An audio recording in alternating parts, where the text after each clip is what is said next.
Tayo pong lahat ay lumulog sa ating Panginoong Diyos para po sa ating unang panalangin.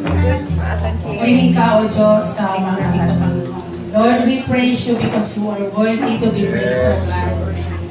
Lord, minsan pa, Panginoon, humingi po kami ng tawad, O God, sa mga pagkakasala namin, Panginoon. Inisin mo po kami, Lord, ng inyong banal na dugo, Panginoon. Gawin niyo po kami karapat-dapat, Panginoon, sa umagang ito, O God. Lord, muli po namin pinapasalamatan ang araw na ito, Lord, dahil muli po kaming dinago, Panginoon, upang pasalamatan ka, Panginoon, at purihan ka, O Diyos, sa umagang ito, Panginoon. Lord, muli po namin dinataas ang aming gawain, O God. Lahat po ng tatayo dito, Panginoon, sa mga aawit, Panginoon, sa magbibigay ng inyong mensahe, ng inyong mensahe, Panginoon. Kaya niyo po, God, na ang inyong banal na Espiritu ang siyang manguna, Panginoon, sa aming pong kalagitnaan.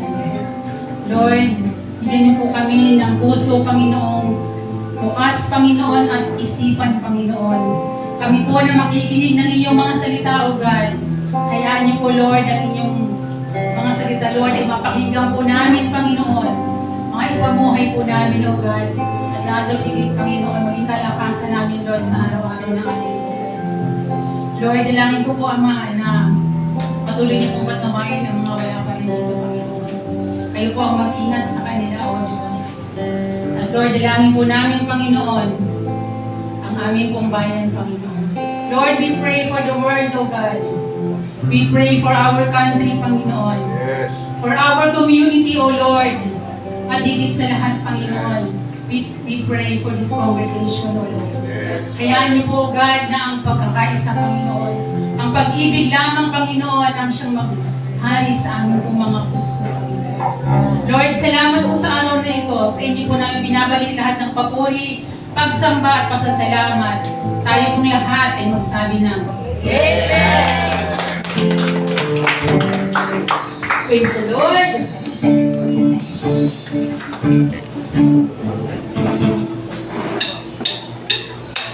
This is the day that the Lord has made. We will rejoice and be glad in it. Hallelujah!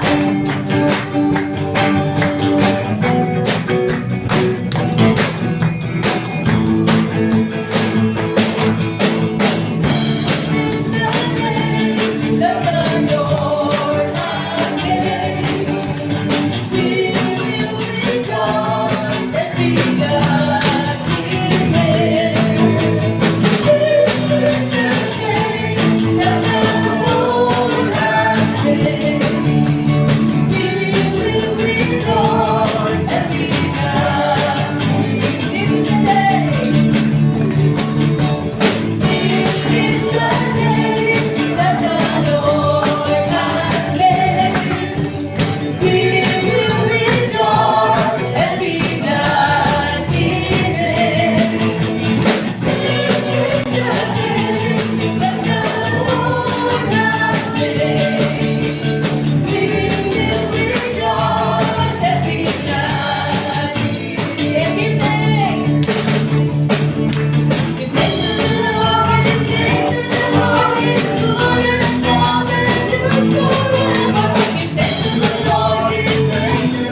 Thank you, Jesus. We lift up your holy name, Lord. Thank you, Jesus.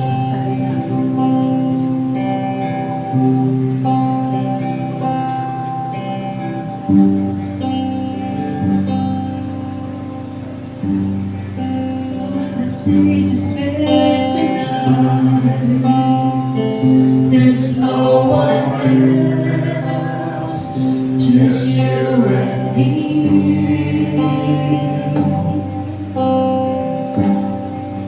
When the curtains close behind, there's no pretence.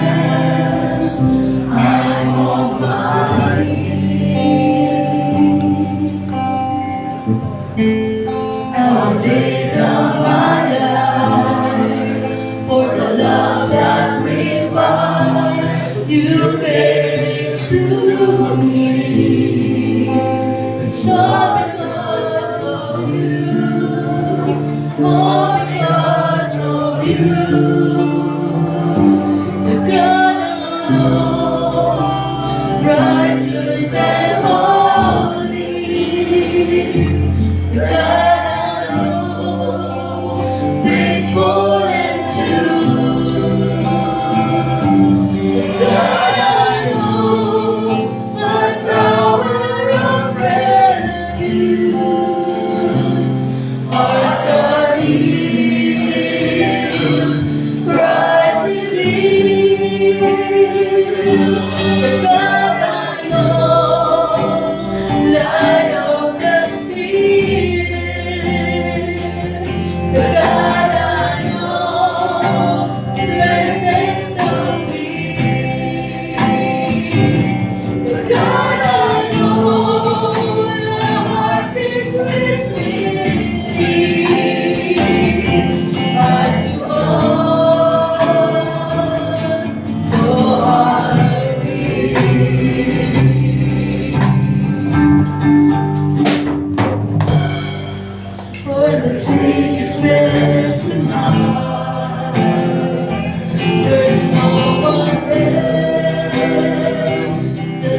more of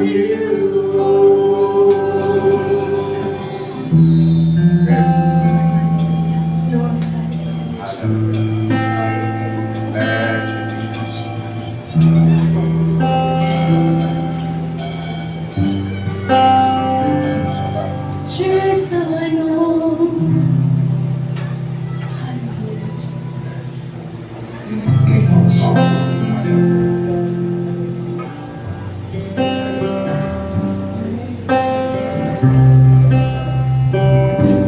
Church I know. Yes, Lord, hallelujah, Jesus. Oh, glory, hallelujah. Thank you, Jesus. The church he knows, righteous and holy.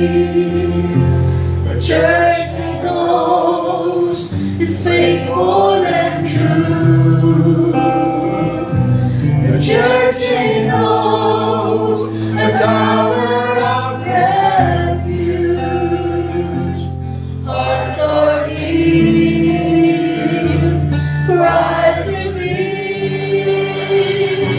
The church he knows, light of his seated. The church he knows, strengthens the weak. The church he knows is strong and mighty. As he is, so are we. Thank you, Jesus. Hallelujah, Jesus. Oh, hallelujah. Glory, hallelujah, Lord. Thank you, Jesus, for your goodness.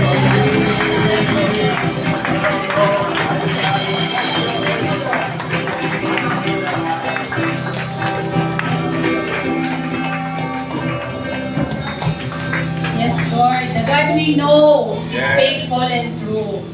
Amen po. Kayo pong lahat ay pwede na umupo.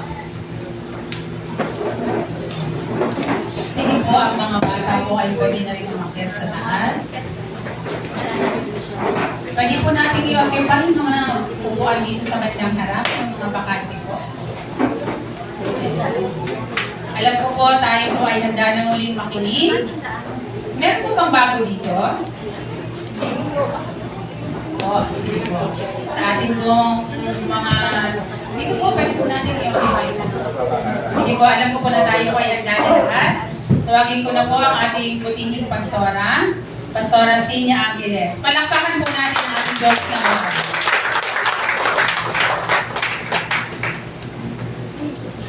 God is good all the time. And all the time. God is good. Amen. Muli kong sasabihin, you are in the safest place in the world. Amen. Church is the safest place in the world. Amen. Kaya sa buhay natin, lagi nating alalahanin yung Sunday. Kasi hindi nga gusto lang yung Sunday tayo nag-meet eh. Pero marami tayong mga meeting dahil kayo ay nasa cell group, nasa Bible study, nasa online, at hindi sapat yan. Kailangan pa natin ang marami pang panahon because God is the center of all our gatherings. Siya ang itinataas natin sapagkat siya ang Diyos makapangyarihan. Siya ang nagbibigay sa atin ng kalakasan upang magpuri at magparangal sa Kanya. Upang ma-draw nigh ang mga tao sa ginagawa natin para sa Panginoon. Kaya sa buhay natin, lagi nating alalahanin yung ating pagsasama-sama during Sunday. Dahil kung minsan ito lang ang araw ng pagkikita-kita natin para makumusta, para maipag-pray kung meron nangangailangang ipag-pray, para meron tayong connection sa isa't isa. Because no man is an island. Walang taong nabubuhay para sa kanyang sarili lamang. Kailangan natin ng isa't isa, kailangan natin ng panalangin ng isa't isa. Ang pangungumusta, malaking bahagi ng buhay ng tao yun. Kaya, pagbutihin natin ang pakikipag-ugnayan sa isa't isa, sapagkat sinabi rin sa Bible, whatever you have done to the least of your brethren, you have done it to the Lord. So, huwag na natin pahabain. Tayo ba ay handa ng pakainin ng ating kaluluwa? Amen. Tawagin natin ang lingkod ng Panginoon sa araw na ito, si Brother Lito Santos.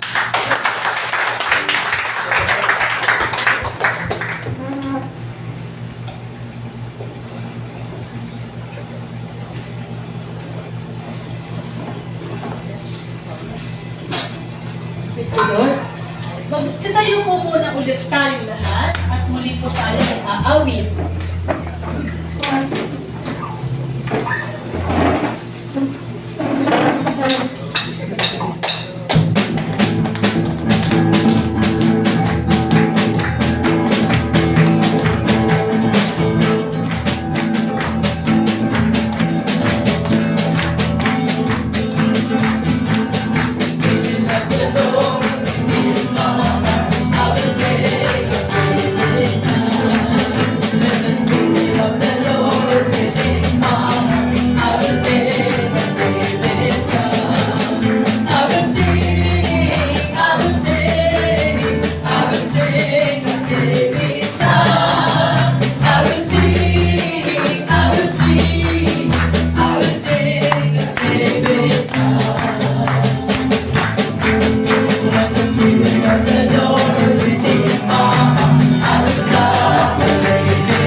Nakaningal pa. Yung hindi hiningal, hindi sumayaw. Diba? Sabi po ng awit eh, David sang, David clap, and David dance. So, napaka-buti nga ng Panginoon. Habang nakakasayaw tayo, sumayaw tayo. Yes! Kung papansinin niyo, may isang upuan po na bakante.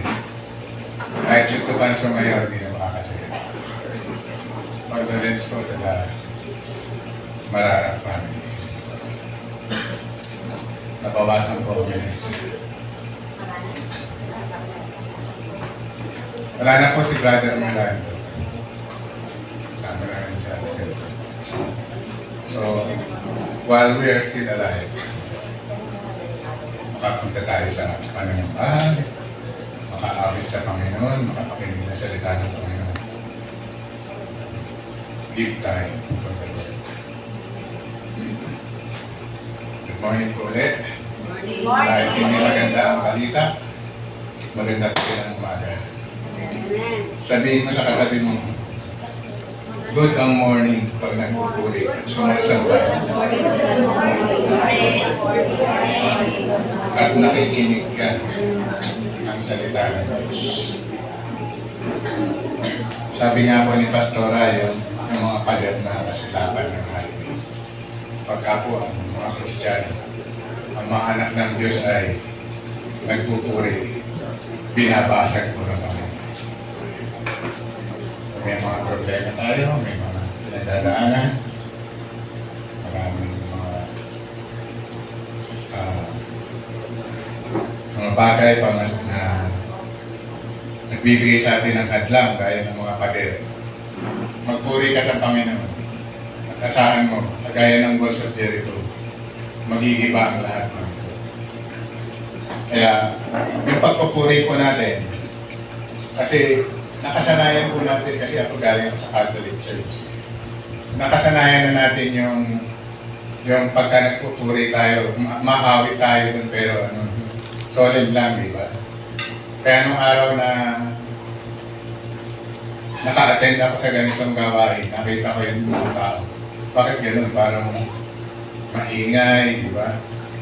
Kumapalakpak, sumasayaw. Parang nagkakaroon ka ng culture shock. Pero ayon sa Bible, yun nga po ang binasa po natin ang Bible. Ganun pa naman ang bahan ng mga anak ng Diyos noong araw at hanggang ngayon. Si Haring David nga po ay sumulat ng Psalms, ang libro ng awit. At sinabi niya sa Psalms 100, pakita rin ating verse. Psalm 100. Umawit. Oh, nawala. Sorry. Umawit sa kagalakan ang lahat ng mga bansa. Pag umaawit tayo, dapat may kagalakan. Hindi basta umaawit ka lang. Dapat yung may kagalakan sa iyong puso. Ang lahat ng mga bansa, hindi lang yung ilan-ilan, kundi lahat. So nandito tayo, lahat tayo, kailangan umawit. Si Yahweh ay papurihan. Yun. Kailangan si Yahweh, ang Diyos, ang papupurihan natin. Hindi tayo tumatayo dito para mag-entertain, para pakita ang galing natin umawit, kagandahan ng ating mga boses, kundi papurihan ang Diyos at paglingkuran siya sa. So yung paglilingkod natin sa Panginoon, dapat ako sa puso. It's voluntary. Wala pong pinipilit dito na maglingkod sa Panginoon. But we encourage everybody to serve the Lord. Hindi lamang tayo nakaupo. Sabi nga yung sitting ministry. If you belong to the sitting ministry, mas maganda kung magsaserve tayo sa Panginoon. Lumapit sa presensya niya at umawit ng ritual. Yan. Sabi sa verse 4 naman. Sorry. Ayan. Enter verse 4. Si Yahweh at ating Diyos, ito'y dapat na malaman. Tayo kanyang lahat, tayong lahat ng nilalang. Lahat tayo ay bayan niya, kabilang sa kanyang kawan. Pumasok sa kanyang templo na ang puso'y nagdiriwang. Umawit at pupuri sa loob ng dakong banal. Purihin ang ngalan niya at siya'y pasalamatan. Yan. Sa English po sabi, enter into His gates with thanksgiving, into His courts with praise. Be thankful unto Him and bless His name. Yan. Dapat nagpapasalamat tayo. Salamat tayo, pag-gising natin. Sabi nga, di ba? Pag-gising natin, buhay pa tayo. Di ba dapat magpasalamat tayo? Nakakapunta pa tayo dito, nakakalakad tayo, nakakapagturi sa Panginoon, nakikita pa natin ang isa't isa, palakasan tayo sa bawat isa, nakakapakinig tayo ng salita ng Diyos, yung buhay natin ay hindi maayos, sa pamamagitan ng pagkikinig ng salita ng Diyos, ay nalalaman natin na ang solusyon sa ating mga pinagdadaanan. So, mahalaga na tayo ay patuloy na magpasalamat. Si Haring David po ay isa sa mga alagad na Diyos na makikita natin sa Bible. Sabi nga, he's a man of God, a man of praise and worship. Sabi nga sa Bible, he is a man after God's own heart. As the ark of God was being transferred to another place, David removed his robe and danced to the Lord. He was regarded as a fool as he danced, but he glorified God this way. Si Haring David po ay yung sumulat ng Psalms, yung awit, na ng isang instance na ita-transfer yung heart sa isang lugar. Siya po ay sumayaw sa Panginoon, ngunit mismo ang kanyang asawa ay tinaguri siyang isang fool. Kasi parang hindi normal yung ginawa niya. Pero yun ang kanyang pamamaraan para sambahin ng Diyos. Sino po sa inyo yung dahil sa pagiging Kristiyano at paglilingkod sa Diyos ay napulaan o nasabihan ng mga masasakit na salita? Taas niyo kung ako ang kamay. Yan. Okay. So kung hindi kayo nasasabihan ng masasakit na salita, baka sumasabay lang kayo sa agos ng mundo. Ako po ay nung pandemic ay padala ako ng mga puso kasi wala nang magawa eh. Tapos masyado uncertain yung time na yun, di ba? Hindi malalaman kung yung pandemic na yun, magtutuloy-tuloy o magkakamatayan na tayo lahat. Masyadong uncertain, di ba? Kaya ginagawa ko, ginawa ko ang pagkakataon na yun na magpadala ng mga Christian messages. Alam nyo, nagalit sa akin yung isang kapats ko. Bakit daw ako nag-pay-preach? Bakit daw ako padala ng mga Christian messages? Kasi alam niya, gago ko eh. Sabi niya, hindi ikaw ang dapat nagpapadala ng mga ganyan. Eh, nung araw, ganun na ako, pero ngayon, hindi na. Binago na tayo ng Panginoon, di ba? Kaya, minsan, pagka gumagawa ka ng mabuti o nagsasalita ka ng mga bagay na ayon sa Diyos, hindi nila nagugustuhan. Kasi, wala ka na doon sa agos eh. Hindi ka na sumasabay doon sa agos eh. Kumukontra ka na doon sa agos. At yun ang nagiging nangyayari sa mga Kristiyano na sumusunod sa Panginoon. Pag dumadanas ka ng persecution dahil sa pagpapahayag at pagsunod sa Diyos, Kristiyano ka. Kung hindi ka marahil sumusunod sa agos, kung marahil sa sumusunod ka sa agos ng mundo, magtanong ka sa sarili mo. Baka kasama ka lang sa agos, nag-a-agree ka na lang sa lahat. Pag may inuman, ano pa sa inuman? Pagka naman meron mga unchristian activities, ando ka rin, sumasabay ka rin. Wala kang say. Ginagawa mo na hindi ka pa kumakontra. Sa mga meeting po namin after the service, sinisikap po namin ma-solve ang mga problema doon sa taas after the service. Maisaayos ang mga sistema, ma-include ang mga dapat isaayos, etc. Nabanggit nga po ang generations na mga nakalipas at ngayon. At kagabi narinig ko dun sa radio, Generation X, ano ba yun? Boomer ba yun? Millennials, Generation, ano ba? A and B ba yun? Ano yun? Generation Z.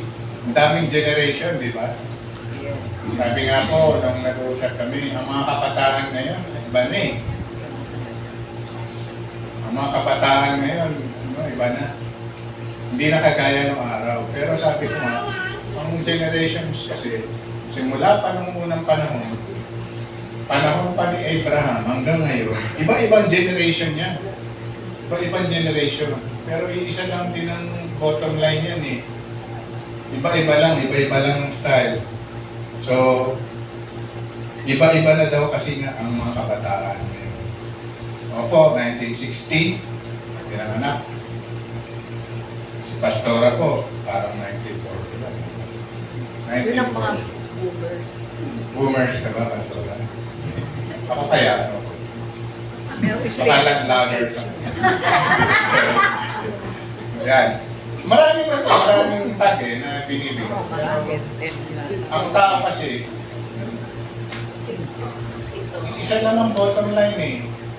Yung relasyon ng Diyos at tao, laging nagkakaroon minsan lang dahil sa disobedience. Yung disobedience ng tao, yun ang problema. What is new?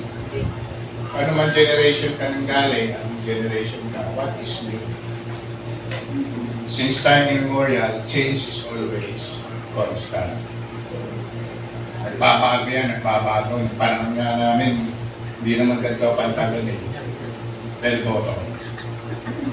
Nauso rin yung mahaba ko. Nauso yung mahaba ko. No, yung kami. Yung panahon na yun, nauso, mariwana. Wala pang shabu. Mariwana. Nakatikim din ako niyan. Yung panahon namin, Corex. Half zero. Diba, James? Diba? Ngayon ganun pa rin Nung araw, nung Old Testament, wine lang, mga alak lang. Pero dahil nga sa masama ng panahon, develop ang tao ng mga bagay na kasisira ng isang tao. Kaya mapapansin nyo, pagka nag-drugs ka, mabuti kang tao, mabuti kang tao, pero sisirain mo yung pagkatao. Tapos binibili mo pa. Binibili mo yung isang bagay na nakakasira sa'yo. Tinanong ko nga doon sa kakilala ko, magkano ba yung shabu ngayon? Magkano sabi? Sabi niya, 200 to. 200 na. Dati, libo yun, di ba? Ayan, pamura ng pamura kasi law of supply and demand eh. Maraming dumarating na shabu, mas mumura. Pag konti lang dumarating, mas namamahal, di ba? Kaya, lahat ng bagay na nakakasira sa ating katawan, huwag na natin bilhin. Binibili mo pa, ang hirap na ng buhay, di ba? May pera kang kaunti, pinagkakasya mo yung sweldo mo, pinagkakapita mo, tapos bibili mo pa ng mga bagay na makakasira sa iyong katawan. Bakit di mo ibili ng vitamins? Bakit hindi mo ibili ng supplements?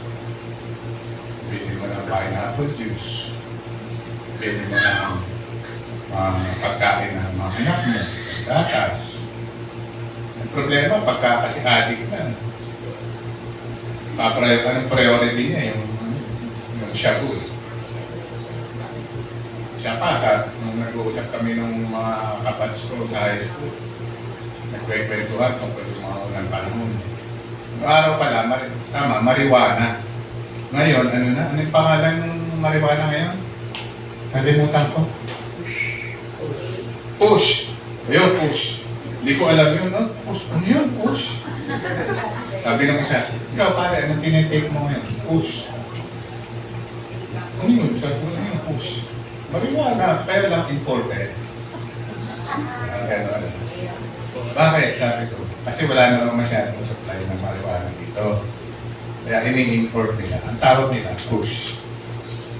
So, ang mga bagay na ginagawa ng tao from generation to generation, umiikot-ikot lang naman Kasalanan pa rin ang bottom line, ang tao, makasalanan. Kaya naman tayo magagawa, sabi nga, lahat tayo nagkasala. So, ano man yung past din naman natin, hindi na mahalaga. Ang importante, yung ngayon. Yung present, at saka yung future. So kung tayo hanggang ngayon, ma-attend tayo dito, tapos hindi rin naman nababago yung buhay natin, parang sayang. Baka dumating yung panahon na bakantihin mo na rin yung silya mo dyan. Hindi mo na ako makakahon, hindi, nalubog ka na lang sa sigan. So habang tumatagal ang panahon, pinapago natin ang ating buhay ayon sa salita ng Diyos. Amen.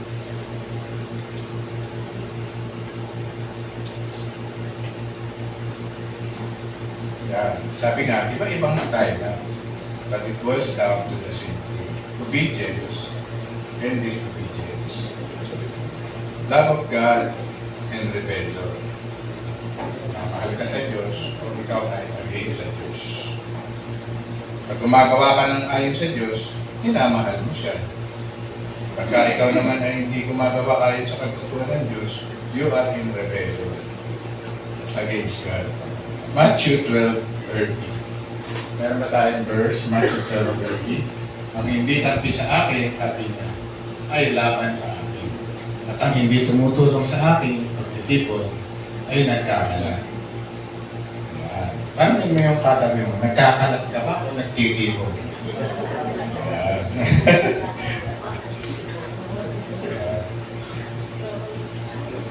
Sabi nga sa English, he that is not with me is against me.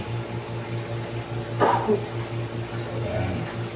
Yung pala, sa verse na, balikan natin yung Matthew, ay yung Psalm 100. Hindi ko na isulat. Ewan ko kung bakit hindi ko na isulat. Nalaktawan ko yung verse 3. Ayan yung verse 3. Si Yahweh ay aking Diyos. Yung dapat na malaman. Tayo kanya, kanyang lahat. Tayong lahat na nilalang. Lahat tayo ay bayan niya. Kabilang sa kanyang awan.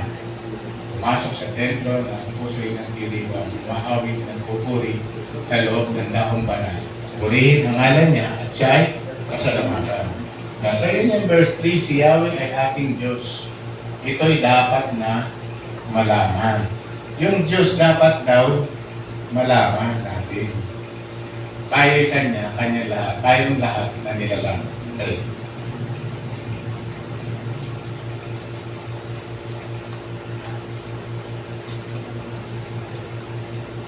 Yan. Ito yung verse 3 sa English. Hindi ka pa kasi naisulat ng ano. Know ye the Lord, He is God. Yan. Tandaan niyo pa, know ye, sabi. Alamin niyo kung sino yung inyong Diyos. It is He that made us, siya yung gumawa sa atin, at hindi ating mga sarili. We are His people and sheep of His pasture. Yan. So ito po ang tanong natin. Kilala niyo ba ang Diyos niyo? Amen. Tanungin mo ang katabi mo, kilala mo ba ang Diyos mo? That is our topic for today. Love God and make Him known. Mahalin mo ang Diyos at ano ba sa Tagalog yung make Him known? Ipakilala mo siya sa lahat. Paano may mamahalin ang Diyos? Have you ever thought, paano natin ba mamahalin ang Diyos? Yan. So, tingnan natin sa Bible, ano sinasabi ng Bible. Paano mo mamahalin ang Diyos? John 14:15. John 14:15. Kung iniibig niyo ako, tutuparin niyo ang aking mga utos. Yan. Kung sa kung namumuhay tayo, ayon sa ating during that time na sa Old Testament, di ba? Yung Malakay, yung last book sa Old Testament, tapos Matthew na. Although yung iba nag-add ng Apocrypha. Pero dun sa after Malakay, it was told that it was during the Dark Ages. People did what was right in their own eyes. Ginagawa ng tao, kung ano na lang, kasi nawala, tinanggal ng Panginoon yung Holy Spirit during the Dark Ages.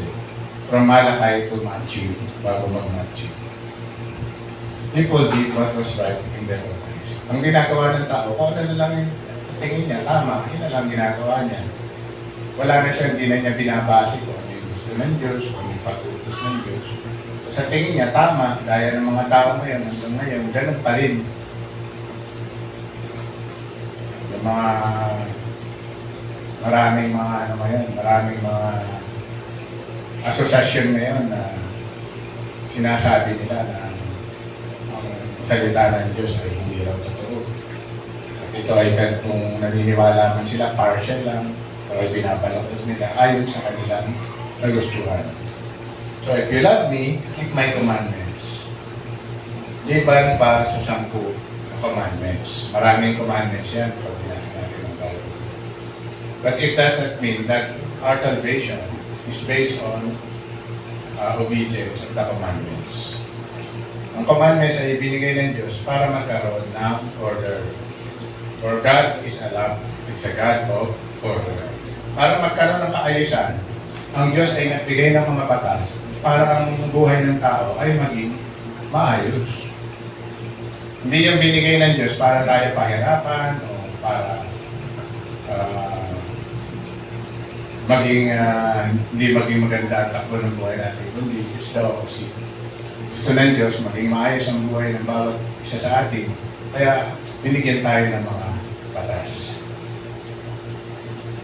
At sumusunod tayo, pinapakita natin sa Diyos na mahal natin siya. Hindi po dahil ito ay basya ng ating kaligtasan, dahil lahat nga ay nagkasala at walang nakarating sa kalalakihan ng Diyos. Ang kaligtasan na inalay ng Panginoong Jesus ang nagliligtas sa atin. Loving God is obedience.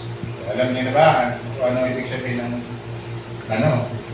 love God? Basic na basic. Sumunod tayo sa Panginoon. Madali po ba mahalin ng Diyos? Madali po ba mahalin ng Diyos? Mahirap po. Pagka nadadalihan kayo na mahalin ng Diyos, baka sumasabay pa rin kayo sa Agos. Mahirap po kasi kinokontra mo yung Agos eh. Di ba? Sino ba dito yung mga lumaki sa ilog at sa dagat?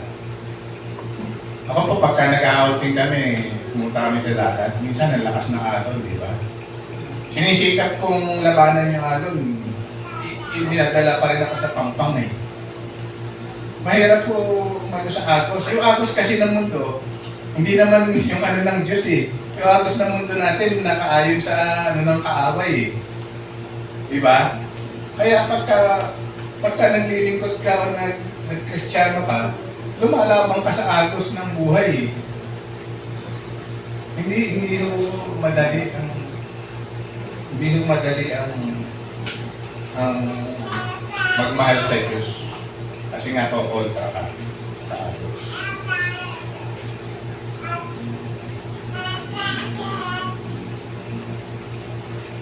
Yan.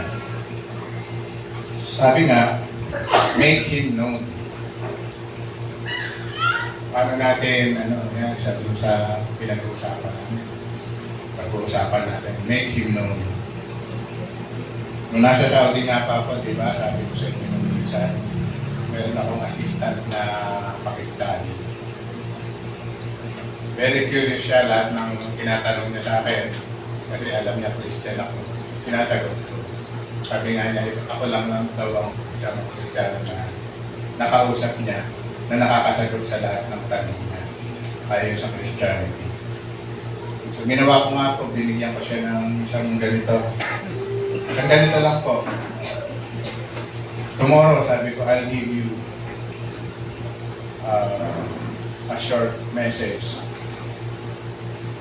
and I will tell you who our God is and what is Christianity. So in short, naibigay ko nga po sa kanya. Sabi ko sa kanya, our God is the God of Abraham, of Isaac, and of Jacob. Alam niyo ba yung Diyos niya, yung Diyos ni Abraham? Yung Diyos ni Abraham, ni Isaac at saka ni Jacob. Alam niyo po ba? Yun ang Diyos natin. Kaya yung Israel po, pagka meron sa YouTube, tinitingnan ko yun eh. Kasi yung Diyos ng Israel, yun ang Diyos natin. Yun yung Diyos ni Abraham, ni Isaac at yun yung Diyos nila. Yung God the Father na nagpadala kay Jesus Christ sa Holy Spirit. Yan po ang Diyos natin. Ang mga Muslim kasi, ang patriarch nila, si Abraham din, pero si Ismael. Ang mga Christian naman, ang mga Israelite, ang God nila, the God of Abraham, and the God of Isaac, and the God of Jacob. Doon po kasi promise ng God the Father kay Abraham, Isaac, and Jacob. Hanggang doon sa baba, hanggang dito sa atin ngayon na tumanggap kay Jesus Christ, We are spiritual Israelites. Isinumpong po tayo. Isinumpong po tayo. Dinamay na po tayo ng Diyos. So, napakabuti nga ng Diyos. Hindi lang sa Israel binigay ang kaligtasan, hindi sa lahat. Sa lahat na nagtitiwala at sa lahat ng tatanggap sa Kanya, ibinigay niya ang kaligtasan. So, kung ito halimbawa yung Middle East, ganito kalaki. Ang Middle East yung may ilaw. Ang Israel po, parang ito lang, dalawang level.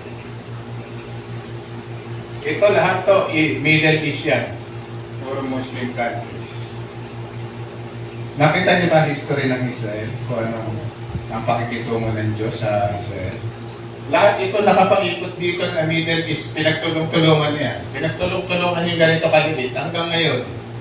Basahin niyo po sa news o kaya sa YouTube. Hindi nila mapabagsak ang Israel. Kasi ang Diyos ng Israel, yung Diyos ni Abraham, Isaac, tsaka yun din ang Diyos niyo. Hindi ko kayo kayang pabagsakin. Kahit na anong klaseng mabigat na pwersa. So yung liit ng Israel na yun, tingnan niyo po sa mapa, makikita niyo. Dahil sinasamahan sila ng Diyos, hindi sila nag-arapi ng kaaway. Ganon din, you as spiritual Israelites, hindi kayo kayang gawin ng kaaway. Unless sasabay ka nga doon sa agos, makakasama ka doon sa mamamatay. Kasi yung lakas na agos na yun, kahit nga sa baha lang ngayon sa sobrang lakas na ulan, maraming mapapalitaan tayo, may namamatay. Kasi pag na sumama ka sa agos, mayroong chance na mamatay. At yun po ang mission ng kaaway. The devil came to steal, to kill, and to destroy.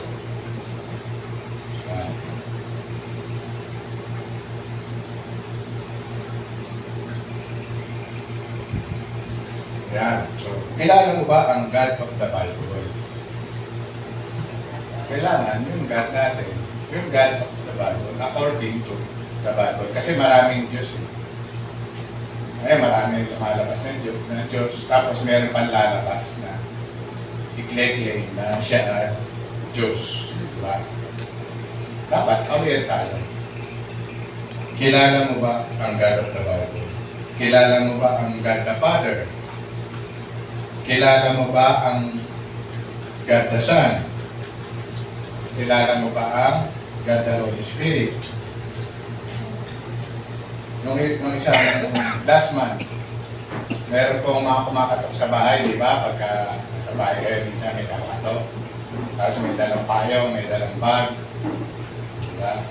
Yun po, mga Jehovah's Witness yun.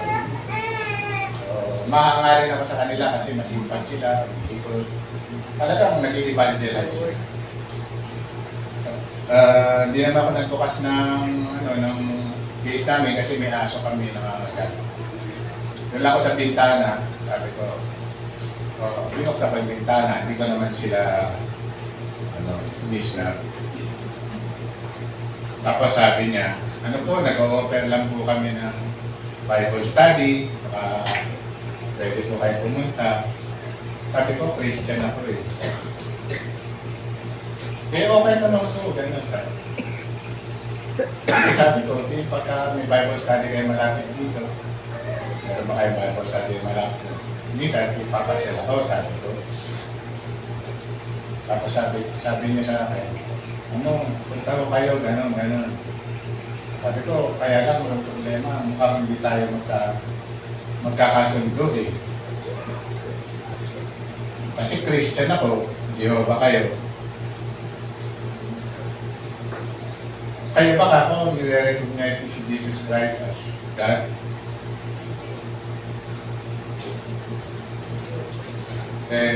Kayo ba naniniwala ba kayo sa Trinity? God the Father, God the Son. Wala naman po Trinity, sabi siya. Wala raw Trinity sa Bible. Sabi ko, wala nga po Trinity sa Bible na mababasa. Pero we believe in God the Father, God the Son, God the Holy Spirit. Kung ma-attend ako sa inyo, hindi naman ako magiging masaya. Dahil iba yung paniniwala niyo. Iba rin ang paniniwala ko. Kung ikaw naman, ako naman ang attend sa inyo, hindi rin kayo magiging masaya. Pareho tayo hindi magiging masaya kasi kukontrahin ko lang yung ano niya eh. Di ba? So pareho tayo hindi magiging masaya. So maghanap na lang kayo ng iba na maano niya, walang alam sa akin. Pero yung nagbabasa ng Bible kasi, alam mo niya, alam ka na masasama ka, pasasabay ka pa sa akin. So, we are commanded to make Him known. Ito po ay pinag-uutos ng Diyos, hindi yung nagre-request lang ng Diyos sa atin. Kilalanin natin siya, hindi. Tayo ay commanded. Sa Matthew 28:19, ulitin natin, the Great Commission. Kaya tumayo kayo, gawin ninyong alagad ko ang mga tao sa lahat ng bansa. Bautismuhan niyo sila sa pangalan ng Ama at ng Anak at ng Espiritu Santo. Kaya kompleto nga po, di ba? Father, Son, and the Holy Spirit. So, umayo kayo, gawin ninyong alagad ko ang mga tao. Go ye therefore and teach all nations, baptizing them in the name of the Father, of the Son, and of the Holy Spirit. Ayan, kagaya ni Pastora Sinya, Wednesday group, ang ginagawa nila, mahayo sila, pumupunta sila sa bilibid. Diba? Pinapakilala nila si Jesus. At nagbibigay sila ng oras, ng kanilang time, ng effort, pati kanilang money. We belong to different generations. Iba-ibang lahi. Iba-ibang lahi. Kagaya ng anak ko, nasa US na, nakapangasawa ng Amerikano. Manganganak na siya this January. Ano na, iba na yung ano niya. Pang starstruck na yung anak niya, di ba? Kasi nagkakaroon nga ng changes eh. Pero bawat henerasyon ay may mga iba't ibang gawin o style at laging nagbabago. Sabi nga, the only thing constant in this world is change. And the only the Lord doesn't change. Nagbabago man yung mga gawin at buhay ng mga tao, ang Panginoon ay hindi nagbabago. Jesus is the same yesterday, today, and tomorrow. Amen. And forever. Kaya may forever sa Panginoon. Yeah. Kaya huwag kayo maniwala na walang forever. Jesus is the same yesterday, today, and forever. Know your God. Read the Bible. Go to church. Attend Bible studies. Know your God and make Him known. Tayo po ay manalangin. Salamat, Panginoon, sa natutunan namin sa umagang ito sa iyong mensahe, Panginoon. Alam namin, Panginoon, na napakahirap na sumunod sa iyo. Napakahirap na maging Kristiyano na tunay nga na kami ay nakakalakad sa iyong kagustuhan, Panginoon. Bigyan mo kami ng lakas ng will, Panginoon, na patuloy, Panginoon, na magpatuloy sa aming buhay Kristiyano na hindi kami nadadapa, Panginoon. Kung wala ka sa aming mga buhay, Panginoon, patuloy, Panginoon, na higing magulo at walang order ang aming buhay. Tulungan mo kami, Panginoon, totoong umibig sa iyo at totoong maipakilala ka sa lahat ng aming pwedeng share. Maraming salamat po, Ama. Sa pangalan ng Kristo Jesus. Amen. Thank you.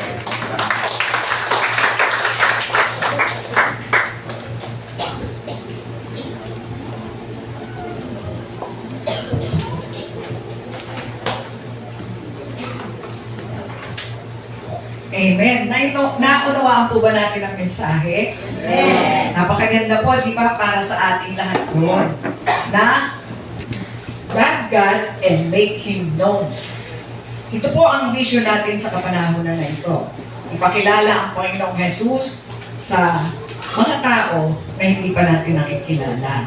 Huwag po tayong mamili ng tao na babahaginan. Huwag tayo rin magkaroon ng takot dahil ang ibabahagi natin ay magandang balita.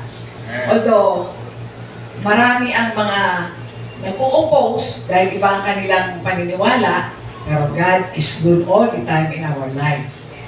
Maulit ko lang po, yung baby boomers na tinatawag during that time, mga pinanganak ng 1941 to 1955. Bakit po? Kasi nagkaroon ng World War II, di po ba? Pagkatapos ng World War II, umuwi ang mga sundalo sa kanilang pamilya. At pagkaraan ng mga ilang taon, dumami na po ang mga ipinanganak na. Dahil nagsiuwi na, tapos na ang gera.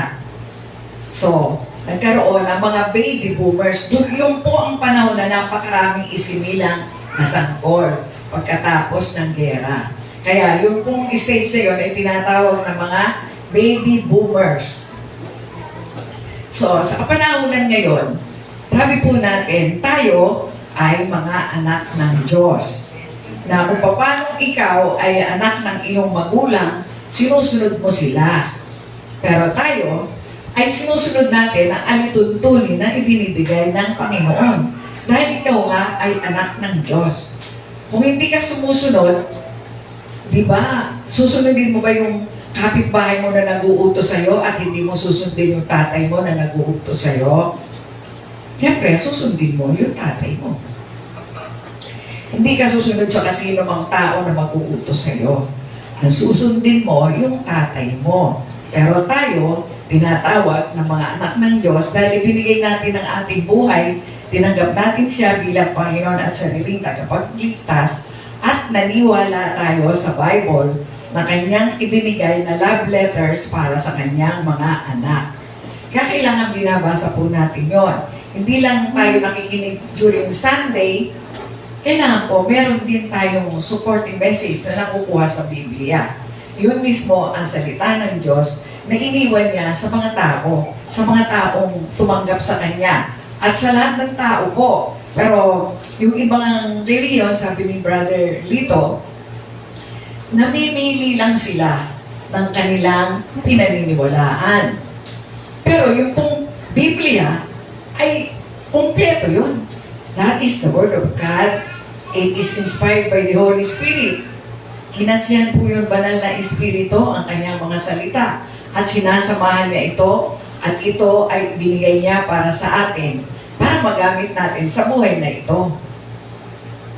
Because sabi nga, no man is an island. Tayo po, sabi natin, love God and make Him known. Ipamalita mo siya, mahalin mo ang Panginoon, at ipamalita mo siya. Kaya nga po last Sunday, nagkaroon ng church planning, at ipinakita natin itong kung paano ang love God and make Him known.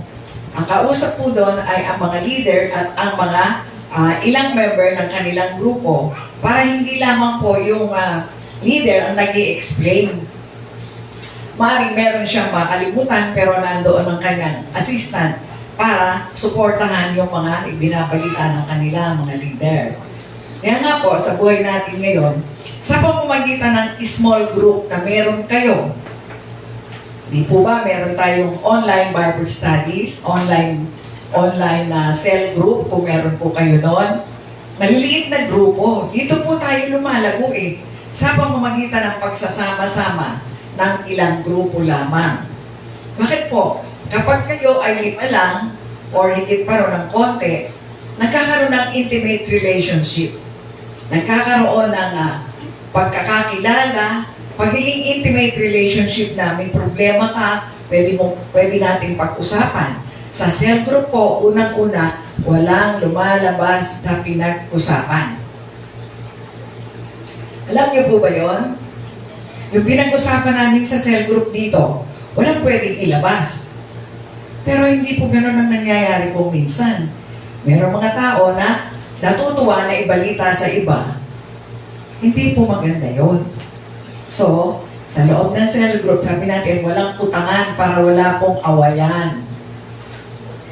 Kaya, yun po ay isang kapamaraan na maging kailangang ipag-pray kung merong may sakit sa inyong pamilya, kung merong problema sa anak, kailangan ipanalangin. Yun nga po ang relationship na nabubuo sa pamamagitan ng maliit na grupo. Kaya po, in-encourage natin ang mga leader na ibalita sa kanilang mga grupo na ang bawat isa ay magkaroon ng isang aalagaan. Paano po yung pag-aalaga sa kanya? Pag dumating ang kapanahon na hindi po ito basta-basta agad hahayo ka na. Kasama po dito ang prayer.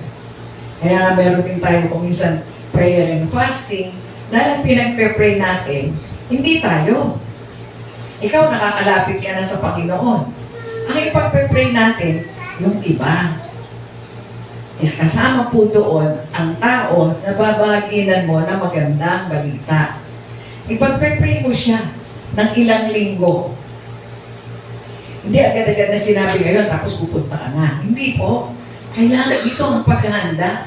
If you know that you are going to war, pupunta ka sa gera eh. Dahil hindi mo alam yung taong pupuntahan mo kung anong sasabihin sa'yo. Kaya pray mo muna siya mabuti, pagkaraan ng ilang panahon, puntahan mo siya. Ask the Holy Spirit. At asasamahan ka ng Holy Spirit sa pagpunta mo at makakausap mo siya. At kapag nagkausap na kayo, huwag mo agad sasabihin yung plano mo. Kaibiganin mo muna siya. Pag naging kaibigan mo na siya, at saka ka magkukwento ng buhay mo. No? Sabi natin, short lang ang iyong life testimony. Ano naging problema mo? Ikwento mo sa kanya. Alam mo, nung araw, nung anak ko, ganito eh. Yan ito. Pagkatapos, nanalangin ako sa Panginoon. Dahil ako ay isang mananampalataya. Ha? Anong mananampalataya? Tinanggap, kung ibig sabihin nun, tinanggap ko si Jesus as Lord and Savior of my life. Mabigat ang problema ko noon. Hindi ko kaya. Iniyak ko sa Panginoon. At nagkaroon ako ng kaibigan ng mga Kristiyano na kaya ako ay isang member ng isang maliit na cell group. Kaya binabahagi ko ito sa iyo. Maaaring maging interesado siya sapagkat nalutas ang problema mo. Maiksi lamang ang dapat na life testimony mo. Ano naging problema mo, ano ang ginawa mo, at ano ang ginawa ng Panginoon sa problema mo. Tapos na po yun. Pagkatapos ito, lagi mo siya ipapalo up. O kumusta ka na? Tawagan mo na lang siya sa cell group or i-text mo, kumusta? Meron ka bang kailangan ipanalangin natin? Kumusta? Meron sakit ang mother ko. Sabi niya sa'yo, pwede bang pumunta ka dito? Gusto mo, magsama ako ng kasama ko para ipag-pray ang magulang mo. Maganda po ang mga magiging patakaran, na magiging kalakaran, na pagiging makapag-invite ng panibago. Dahil willing ka at you are ready. Ito ang sinasabing, love God and make Him known. Ipinapakilala mo nang hindi niya alam na ang pinupunto mo, maintindihan niya kung sino ang Panginoong Jesucristo. Ito po nakasaad dito sa planning natin. Saan ba dadalhin ang church na ito? Of course, interesado kayo. Ganito na lang ba tayo? Siyempre, dapat ninyong malaman saan kayo dadalhin ng church na ito. Kailangan po maging klaro sa ating lahat kung saan papunta ang church. Kaya tayo po ay meron planning. Nagkaroon na po ng planning several years ago. Dahil ang planning ay ang vision na ipinapakita ng Panginoon sa atin, unti-unti po ito. Hindi ito madalian na plano. Hindi ito vision. Hindi ito ambition, kundi ito ay vision. Sabi natin, nagiging ambition ito kung ang panalangin mo ay yung puro sa'yo. Lord, gusto ko po makatapos ako ng pag-aaral, ha?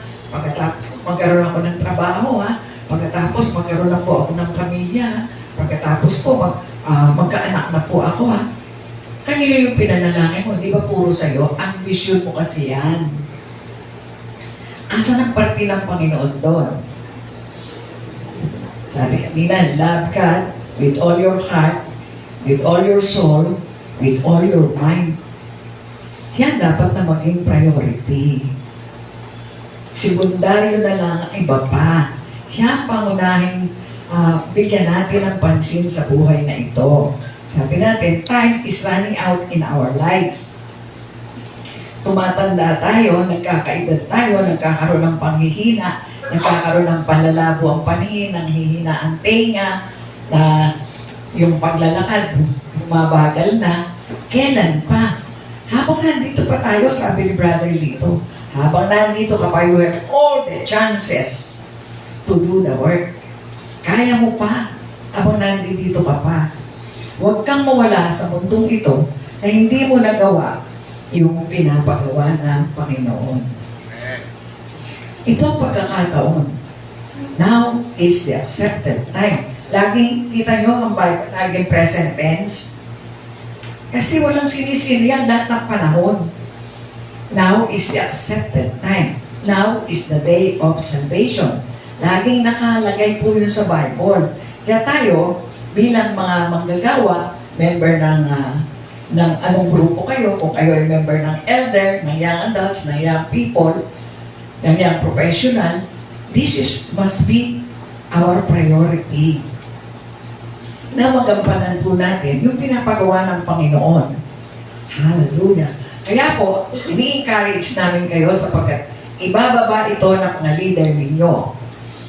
Ngayon, every time, magre-report kayo sa leader ninyo at ang leader ninyo magre-report sa pastor every first Sunday of the month. Supposedly, every last Sunday. Pero gagawin po natin yun ng every first Sunday of the month, yung reporting ng leader. I-report po kayo kung sino ang kinabibilangan yung leader ninyo, siya po ang magre-report kung ano na ang nangyayari. Maaari pong hanggang pagdating ng June, meron na tayong inaalagaan. Baka April pa lang, meron na. Nag-i-spend na kayo ng time na nagpaplano na kayo. Dapat po may plano tayo. Planuhin ninyo kung sino yung tao na gusto nyong dalhin sa Panginoon. Number 1, member ng inyong family. Bago ka lumabas ng bakuran mo, siguraduhin mo muna yung pamilya mo. Alam mo muna sila, kilalanin mo sila. Kung pagkatapos nito, ay tsaka ka pumunta sa kapitbahay mo, your marketplace. Alam po ninyo, isa sa CCF, no? Doon sa isang conference na pinuntahan ko sa kanila last week. Merong isang CEO ng Toyota. Toyota na nakabase sa Amerika. Sabi niya, nakarinig siya, sabi niya, kailangan daw gamitin ako. Ganito po sa small group. Paano kung ang haba ng type ko sa trabaho. Wala akong kayang gawin. Sabi nung pastor nila, you go to your marketplace. Ang marketplace ko yung trabaho ko. Marami akong trabaho dahil marami nagre-report sa akin. Paano pang gagawin ko? Kinausap niyo yung pastor niya, sabi ng pastor niya, i-pray mo kay God kung paano ka gagamitin. Yun, ang panalangin talaga sa Panginoon ay nagbubunga ng mabuti. If you are really seeking God, mangungusap ang Panginoon sa iyo. Magpakatotoo lang tayo sa harapan ng Panginoon, dahil laging nagpapakatotoo ang Panginoon sa atin. Tinuruan siya ng Panginoon. Alam niyo po, ang binigay sa kanya, sabi sa kanya ng Panginoon, you're already in the marketplace. Nandiyan ka, nagtatrabaho ka, sinusweldohan ka ng Toyota, gawin mo ring, ibahagi mo sa kanila ang magandang balita. Ay, oo nga. Kumikita ko, nagsusweldo sa akin ng Toyota, pero gamitin ako ng Panginoon para maibahagi ang magandang balita. Unti-unti po, nag-start lang siya, katulad na sa Navigator, di ba, isa naman sila ang ginamit niya sa Navigator na sinira ng magandang balita. Ganun po ang ginawa niya. Ngayon, pastor na rin siya. Dahil dumami ang mga maniniwala sa kanya, lumabas sa Toyota, ang magandang balita sa pamilya ng mga kasama niya. Ngayon po, ang kwento niya ay isang aral na makukuhanan din ng magandang aral. Yun po, magkaroon ng bunga dumami ang mga mananampalataya. Siguro tinatanong mo ngayon sa sarili mo, ako, anong kaya kong gawin? Wala akong alam. You know the Word of God. Ito tayo nag-uumpisa. Sa umpisa lang ang mahirap. Pero pag pinigay natin yung ating sarili sa paglilingkod sa Panginoon, actually, hindi naman ikaw ang gumagawa eh. It is the Holy Spirit in you. Siya nagtuturo sa iyo. Siya ang magsasabi sa iyo kung paano, kung sino, at kung kailan. Kaya ang vision, hindi ito agad-agad. It takes time.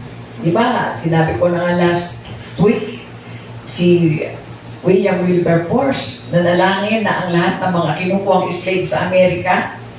Sabi niya, gagawa ako ng bill para ma-abolish ang slavery. Kawawa ang mga Aprikano na kinukuha doon, 17, 18 years old, 20 years old, dinadala sa UK, sa United Kingdom. Papahilera sila sa palengke at lalagyan ng price tag. Bakit? Para yung mga tao na yan na mag-work sa field, mga laga ng mga hayop, magtanim sa mga asyenda, papakainin lang nila. Ganun to, kaya awang-awa si William Wilberforce, dumating ang panahon na iniiyak na niya sa Panginoon. Pero sabi, those that wait upon the Lord shall renew their strength. Lalo kang palalakasin na magtumibay. Ito yung gusto kong bill na ma-aproba ng Kongreso. So, sabi natin, it takes 44 years, 4 days before he died, approve yung kanyang bill na abolish ang slavery. Wala nang slavery. Natapos, pero namatay siya. Pero bago siya namatay, 4 days before he died, na-approve yung bill niya. Kaya po yung plano ninyo, hindi yan ngayon plinano, bukas mangyayari. No. It will take time.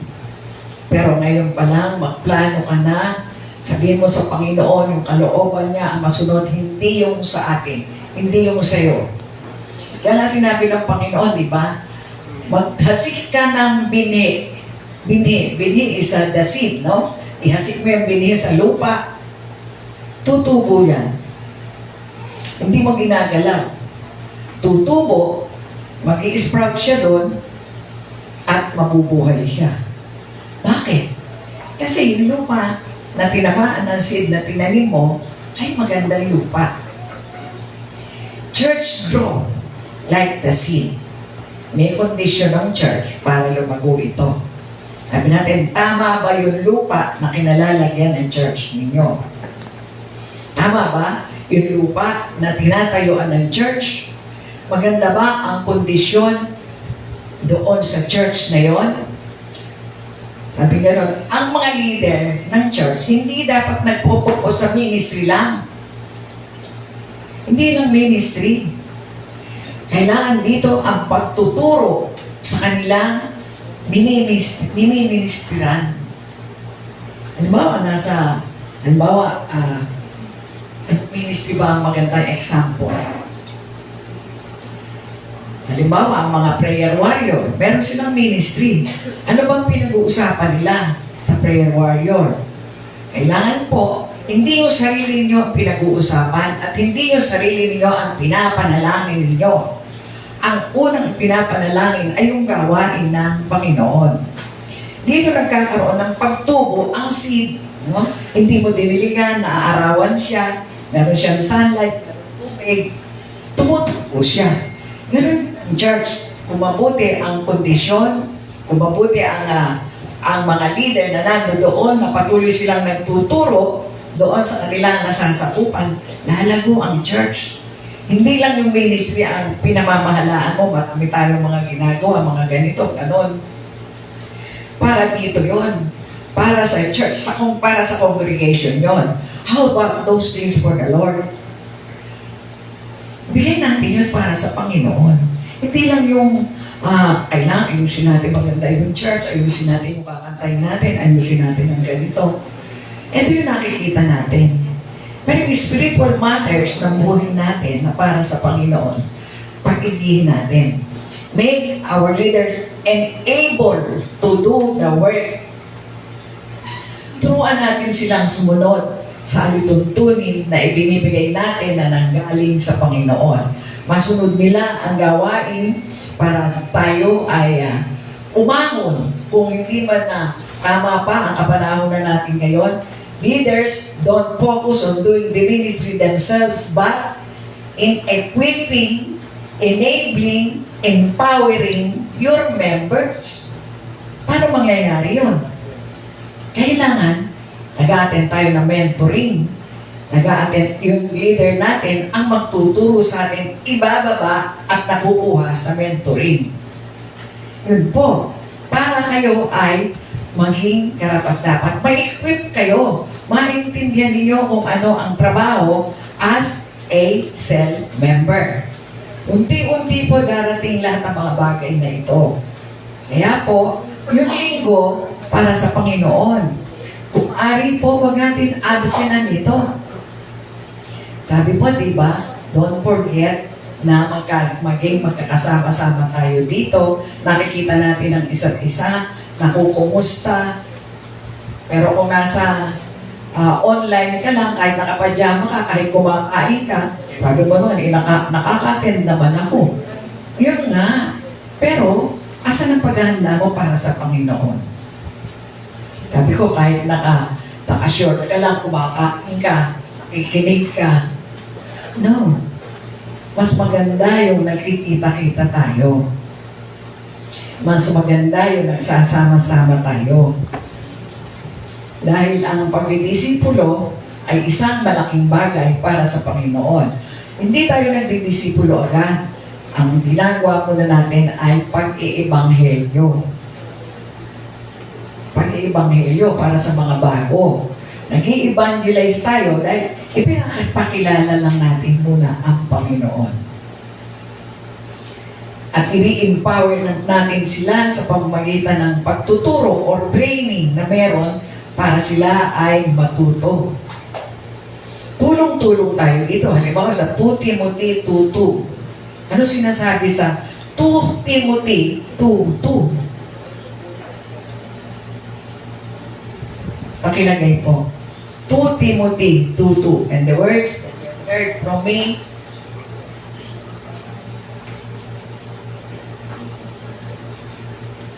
Timothy 2:2. And the things that you have heard from me among many witnesses, commit this to faithful men who will be able to teach others also. Ito po ang chain reaction niya. Pag naturuan mo yung isa at naging matuwid siya sa palataya, darating ang kapanahunan, siya naman ang magtuturo sa iba. Ayan po ang sinasabi dyan.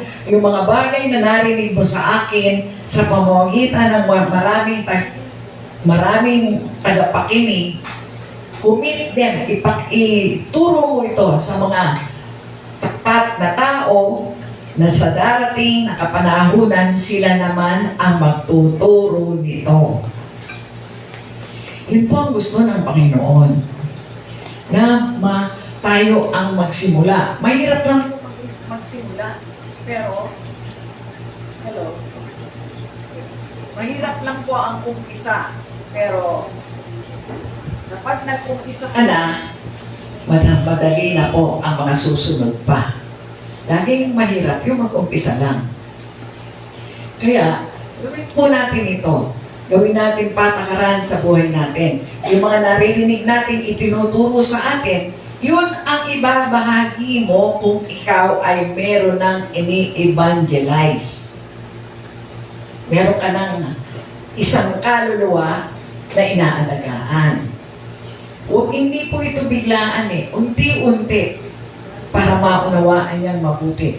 Huwag po tayong magalit kung gusto niya. Ulitin mo sinabi mo kahit 10 ulit-ulitin mo. Para ang importante po dito yung nauunawaan nila.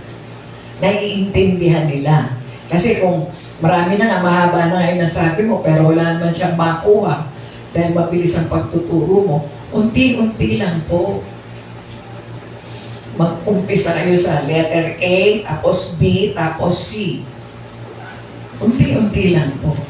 Makikita nila ang pagkakataon na matuto sila. Pagkatapos po nito, yung darating na panahon na naman, kailangan naman madiskubre ng sinesharean mo kung anong gift meron siya. Alam ba, kailangan pala sa music ministry ako dahil maganda akong kumanta. Kailangan po merong patotoo yun dito sa Bible. Anong ministry ang dapat? Meron po tayo dyan mga form na pinipilapan para madiskubre kung ano ang gift mo. Kung saan ka dapat ilagay sa gawain ng paglilingkod sa Panginoon. Kaya, kapag nakita natin kung saan ka fitted, doon ka uunlad. Yun ang magagamit ng Panginoon upang sa darating na kapanahonan, ikaw naman ang magbiministeryo sa iba. Kailangan po, alam natin yan. Para magamit natin yung talento o yung gift ng akma sa ibinigay ng Panginoon. Pero kung sabi mo, gusto ko sa music, tapos kung nasa music ka na, ay, ayaw ko dito, gusto ko sa prayer warrior. Ay, ayaw ko dito. Kasi hindi na didiscover kung ano talaga yung gift mo. When you pray at meron tayong form na nagtatanong doon, makikita mo sa suma total, eto palang ministry ko.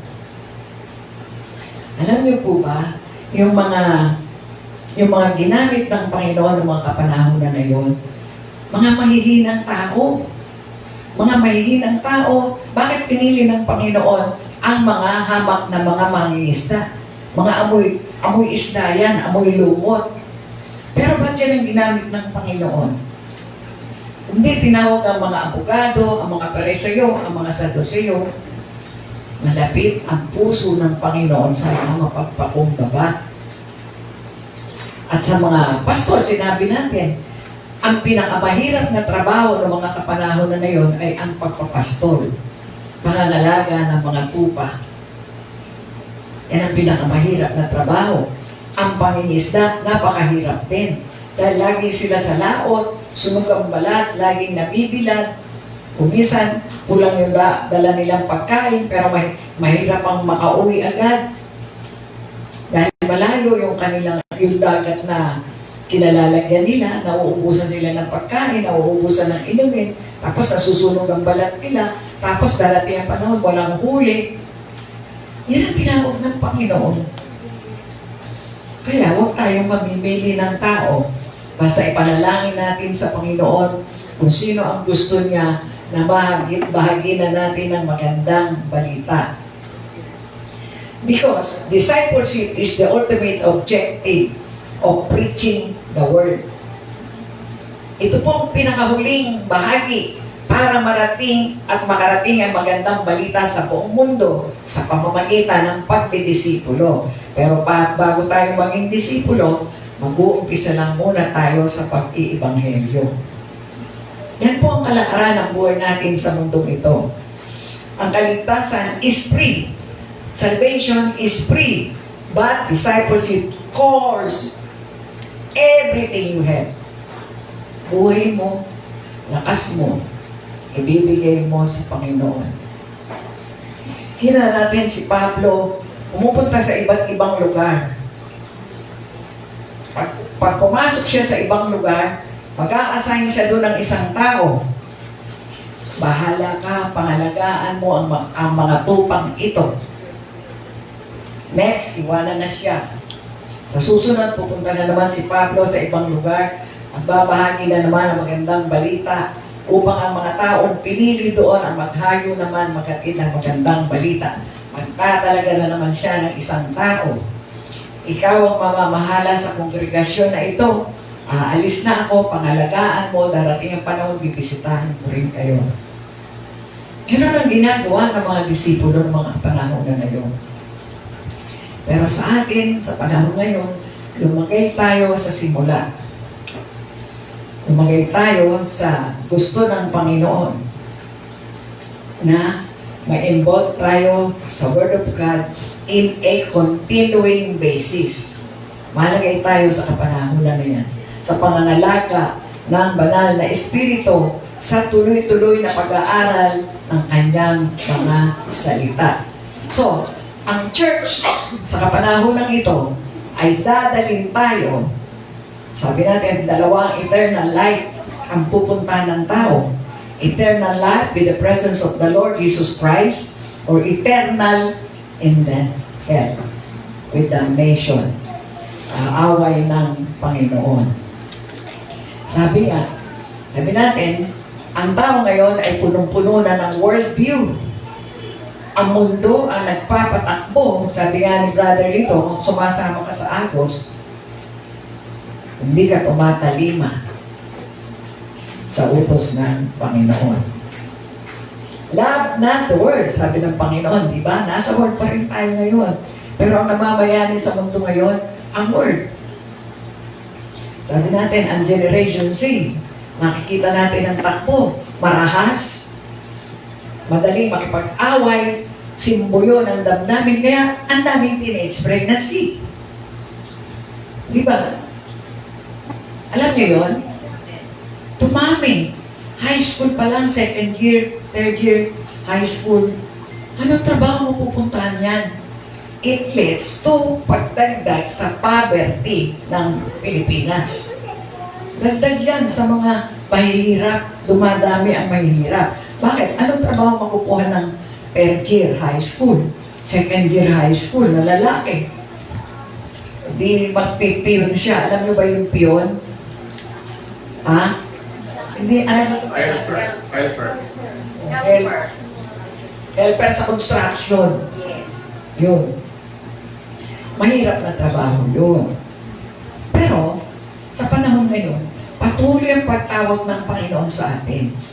Tayo, na mga nakakatayo pa at ginagamit ng Panginoon, namnamin natin na mahalin natin yung ating mga nasa loob ng cell, explain natin sa kanila na dapat meron tayong inaalagaan kahit isa. Kahit isa lang. It is the power of one na dahil sa one na yan na ibinigay mo sa Panginoon, darating ang panahon, siya naman ang magbabahagi sa iba. Chain reaction, parami ng parami. Ang umalis man tayo dito sa mundo, pagharap natin sa Panginoon at tinanong ka, halimbawa, tinanong sa iyo, ano ang ginawa mo sa talentong binigay ko sa iyo? O, binigay niyo ba ako? Lahat ng tao, binigyan ng Diyos ng talento. Kasama na dyan pag pinanganak ka, kasama na dyan kung hanggang kailan ka lang sa mundong ito. Walang nakakaalam kung kailan tayo uuwi sa Panginoon. Kaya habang may panahon pa, habang malinaw pa ang mga mata, nakakarinig pa ng malinaw ang mga tenga, nakakalakad pa ng mahusay ang mga paa. Gawin na natin. Now is the accepted time. Now is the day of salvation. Yan ang binibigay ng Panginoon sa atin sa kapanahonan ito. Sana po, dinggin ninyo, narinig nyo yung mensahe at ang katutong ito po na tayo ay dapat humanda sa isang gawain na itinalaga ng Panginoon na meron tayong magawa para sa Kanya bago tayo lumisan sa mundong ito. Hallelujah. Let us stand. Father in heaven, we thank you for the blessing that you have given each and every one of us. We stand to be corrected, Father God, and we are standing in the strong foundation, the Word of God that you have given to us, your Bible. Thank you, Lord. In Jesus' mighty name we pray. Amen. Pwede po mga po, para sa mga bago na meron po ba tayong kasamang bago? Please come forward po. Lapit lang po tayo.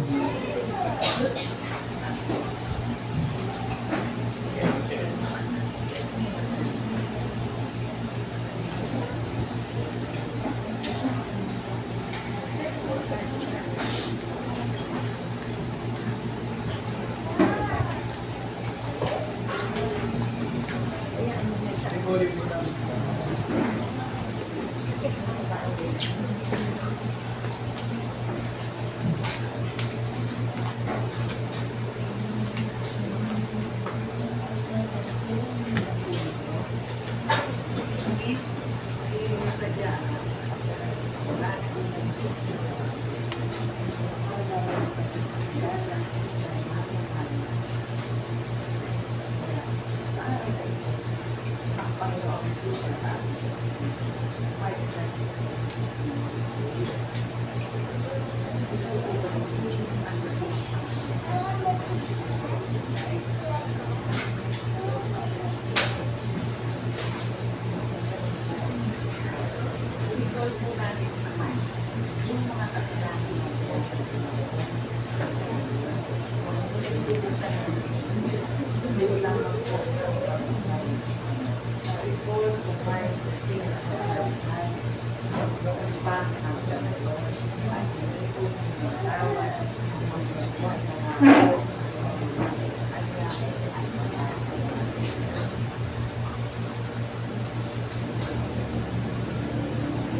Para po sa mga nasa Facebook Live. Para po sa mga nasa Facebook Live, kung sino po sa inyo gustong tumanggap sa Panginoon bilang pagligtas, sumunod po kayo sa maiksing paglalang ito. Sabihin po ninyong, Panginoong Jesus, salamat po na ako ay tinawag mo isang makasalanan Nagkasala ako sa iyo at sa aking kapwa-tao. Pero ngayong oras na ito, naunawaan ko kung sino ka, kaya binubuksan ko po ang aking puso. Inangayan kitang pumasok sapagkat tinatanggap kita bilang aking Panginoon at sariling tagapagligtas. Ikaw na po ang mamahala sa buhay kong ito at magamit ko rin akong tagapaglingkod mo. Sa pangalan ng Panginoong Jesus. Amen. God bless you.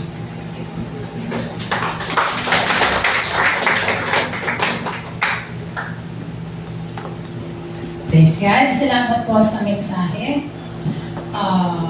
Sa pagkakataon pong ito, tayo po ay nadako sa ating pagbibigay. Kung naalala niyo po yung sinabi ni Brother dito kanina, sabi niya po, loving God is obedience. Kung tayo po, mahal po natin ang Panginoon, tayo po ay susunod sa Kanya. Tayo po ay magbibigay ngayon at tayo po ay hawakan natin ang ating mga kaloob. Pero bago po natin yan i-panalangin, tawagin ko po si Sister Jana para po sa kanyang offering song.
When oceans rise, we soar.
Hello. Yan po ang The Sisters. Si Sister Jana and Sister Jazz. Atin pong ipanalangin natin mga kaloob. Lord, salamat po sa pribilehiyo, Panginoon, na kami po ay muling makapagbigay sa iyo, God. Lord, nilangin po namin na patuloy niyo pong i-bless ang mga kaloob na ito, Lord. Maging gagamit-gamit po sa amin sa inyo pong bahay-sambahan, God. Pagpalain niyo po ang bawat isang Panginoon at sa inyo po lahat ng papuri, Lord. Pagsamba at pasasalamat sa pangalan ni Jesus. Amen.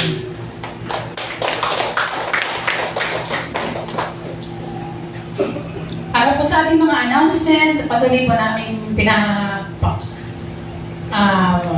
kami po ay malugod na nagpapanyaya po na muli pong isama sa ating prayer, ang ating pong gawain po ng ating Wednesday group, ang kanila pong Bible study na ginagawa po dyan po sa Police Station 2 sa Masambong area po. At panalangin po natin na marami pong kaluluwa ang makarinig at makatanggap po sa ating pong Panginoon. And kung naaalala niyo po last year, meron po tayong prayer chain na ginagawa po. Ayan po ay 24-hour prayer chain. Ayan po ay round the clock na panalangin po na ginagawa po ng bawat isa. Tatanungin ko lang po kung sino po yung mga involved sa ating prayer chain. Taas ko na ang mga kamay. Ayan, marami po pala. Sino po ang gustong maging involved po sa ating pong prayer chain? Ayan po ang panalangin po na ginagawa po ng bawat isa para po sa panalangin sa buong mundo, sa ating pong bansa, sa ating pong congregation, at sa bawat pamilya rin po. Ayan po ay ginagawa na natin round the clock. Wala pong palya yan. Ayan po ay ginagawa everyday po. So, kung gusto niyo pong mag-join at maging involved sa ating 24-hour prayer chain, pwede po kayong, please coordinate po with Sister Joby. And kung gusto niyo rin pong baguhin yung oras, nang gusto niyo pong, kung saan po kayo available na time, pwede niyo pong baguhin yan at makipag-usap po muli kayo sa kanya. Ay Sister Joby po. And meron pa pong additional announcement? Pwede dito? Okay po. Dahil po ang ating pong isang kapatid po ay pumunta na po at namayapa na. Pumunta na siya po ay nasa ating Panginoon na. Tayo po ay magkakaroon ng corporate giving po sa mga oras pong ito. Ihanda po natin uli ang ating mga kaloob at iikot po uli ang ating basket para po sa kanyang buong pamilya po yan. Sige po. Joby?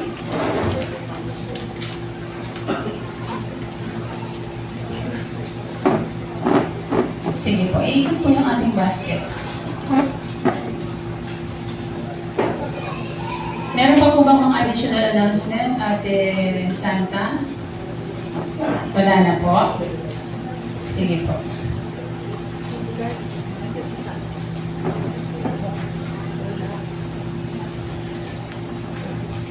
Panalangin po natin. Lord, salamat po sa muli pagkakataon na kami po ay makakapagbigay, Lord, sa aming kapatid na si Sister Norma at para po sa kanyang buong pamilya. Lord, dalangin po namin na ito po ay makatulong, Panginoon, sa anumang pong pangangailangan nila, O God. Lord, i-bless niyo po ito, Lord, at kayo po ang siyang patuloy na magpala at mag-comfort, O God, sa family po ni Sister Norma, O God. Sa inyo po, Lord, namin pinakakatiwala ang lahat ng ito. Ito po ang aming sama at dalangin sa pangalan ni Jesus. Amen.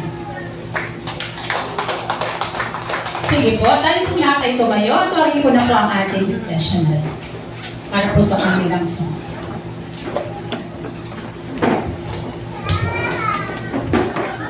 Praise God. Ang lahat po ay blessed. Amen. Amen. Dapat po talaga tayo pong lahat ay blessed. Okay. Muli po tayo umaglit sa ating Panginoon.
tayo po ay manalangin. Let us bow our head in prayer. Muli, dakilang Diyos na makapangyarihan sa lahat. Maraming salamat po sa mensaheng ipinagkaloob po ninyo sa amin sa araw na ito. Maraming salamat sa pagbukas na masaganang pagpapala sa buhay ng bawat isa. Dinalangin din po natin ang bagong kaluluwa na tumanggap ngayon sa iyo. Patuloy mo po silang pagpalain, Panginoon. Lord, maraming salamat po maging sa mga nasa Facebook Live. Dalangin po namin kung anong pagpapala meron kami, ganong pagpapala rin na makarating sa kanila. Dinadalangin po namin ang Mararak family sa mga sandali ito. Let them be united, Father God. Let them be united na magkaroon po sila ng kapayapaan at katahimikan. Lord, dalangin ko po na lahat ng provision magkagaling po sa inyo. Salamat po sa lahat ng biyaya. Tunay, Panginoon, sa iyo lamang marapat ibigay lahat ng pagpupuri, pagpapasalamat, pagsamba. Ito po ang aming samo at panalangin sa pinakamakapangyarihang pangalan ng Panginoong Jesus. Tayong lahat ay magsabi ng Amen! God bless you! I receive the blessing. God bless you. I receive the blessing. Thank you.